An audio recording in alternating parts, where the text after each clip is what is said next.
Hey, what's up, dudes? Alanip here, and I thought I'd do another video like this, face to face.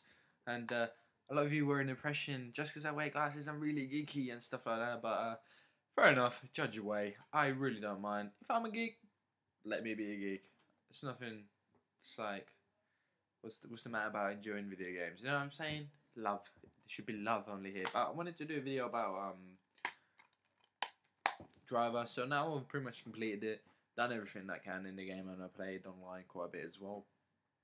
And I thought I'd give you kind of my final thoughts on the game. I guess a verdict, not really a review because I'm not gonna go super in there and like should you get this game, should you not? Well, I guess I could give you like my opinion. But so basically the game obviously is Driver. So the first question is on everybody's lips: is it like the old Driver? There's drivers recently that came out. There's a few drivers. I think it was like Driver 3, and then there was another kind of 80s or something remake. I never can remember this. I never can remember it. What was it called? I remember playing on PS2. I can't remember it, but I'm sure some of you will tell me in the comments. It's like the one where you're like in the 70s, then you go jail and you come out, and this kind of changed the scenario and stuff. It's just pretty cool. But them two drivers, you can use weapons, and you never were able to use weapons in the old one.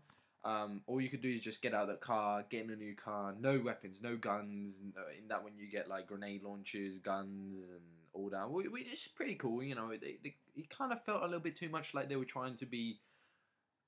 I'll say it. They were trying to be more like GTA because it was kind of pulling away from the driving, if that makes sense. There was still obviously driving in there, but it's not. It wasn't so much the cars. It was more like the missions of the shooting. Not really focusing on the chases, and obviously it was okay. It was okay. I'm not gonna say I'm not gonna ride the game off that it was shit.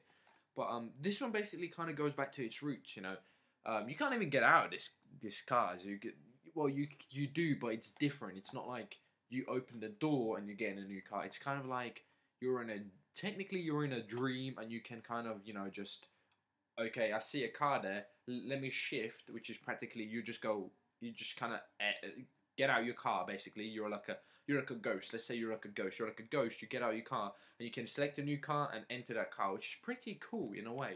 I'm not gonna lie, the story single player was really like ridiculous at the start. I'm like, this is shit. Is making no sense. What is this? It's difficult to get into it at the start. I'm not gonna lie about that. But the story kind of it plays its part. It gradually builds up to where you're like, oh, so that's going on. Okay, fair enough. Okay, I understand now. It's kind of like Black Ops, when you started Black Ops when it was like, what are these numbers? Mason, tell me what are these numbers? And you're like, the fuck are you on about? I don't know no numbers. He's like, what happened here? Mason, don't fuck around, Mason. And it's kind of like the same. And then the same in Driver, the more you play the story, the more you'll find out, which is good. That's how stories should go. But the start, it's kind of hard to get into because you're like, it's really fucking weird. Cutscenes and all that are not the smoothest of all the games the recent games I played, but what this game is good at is at its core that is Driver. It's Driver game. Obviously, the driving is not going to make you sweat, so to say. It's not going to make you really challenging. Like, oh, I can't race, or oh, I'm doing really badly because I'm terrible at racing games. Even if you're bad at racing games, you'll do fine at this game. I mean, there's stuff that makes good drivers more advanced because, for example, you can drift, which keeps more of your speed, but it's more risky, obviously, because you're drifting. Obviously you can brake more and then take the corner with less speed, or you can drift with more speed, and it's stuff like that. Like, simple stuff is going to keep their more advanced drivers a little bit further, a little bit ahead than everybody else. But it's nothing like you will be terrible and stuff like that. So the single player is fine. There's stuff you can do after you complete single player. Like there's a bunch of stunts and events and stuff like that. It's technically okay. Kind of in the single player, you can kind of play multiplayer, if that makes sense. Some of the stuff in single player you can play in multiplayer, which is pretty cool. People who have the multiplayer will still be able to do like team racing, like team capture the flags and stuff like that, which is awesome. I think that's really cool. And by doing them, you unlock more cars, more money to buy in the single player. So going on to multiplayer, that's where the game was more better for me personally. I really enjoyed the racing because the problem I had with racing games, I'm just going to put this down because I'm like holding it for some reason. The problem I had with racing games was like say if I crash, okay, I crash at the start. That's it. That's game over. You know, I felt like, okay, I want to quit because I obviously just completely messed it up. You know, I have no chance of coming first. But in this game, if you crash, you can obviously shift, and there's actually a racing thing called shift, so you can shift between cars, which is totally unique. It's nothing like Forza. You know, if you find Forza boring, you'll probably find this game fun. For example, if you found a Need for Speed Hot Pursuit fun, you'll find this game fun.